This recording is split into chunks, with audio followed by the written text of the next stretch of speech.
ayun na nga guys, hindi ako fan ni Spider-Man, pero dahil nakyutan ako sa laruang to, bumili ako. Titignan natin, susubukan natin kung effective nga ba siya. Ito lang naman yung laman niya. Meron siya dito, gloves. Meron siyang tatlong shooter. Ito. And ito yung pinaka gagamitin mong pang ganon. Meron dito mga rubber ba to? At saka itong pinaka web nila. At saka ito, hindi ko alam kung anong tawag nito. So first natin gagawin guys, isusuot natin itong gloves. Kaso mukhang hindi kasya guys kasi nga pang bata naman kasi to. 'Di ba?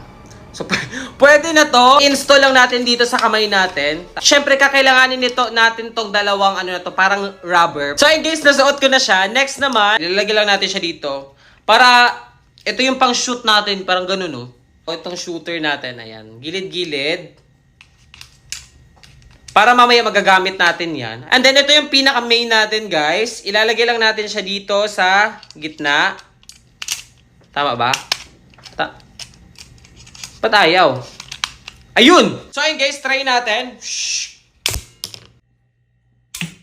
Ooh! The moment of truth! Let's go!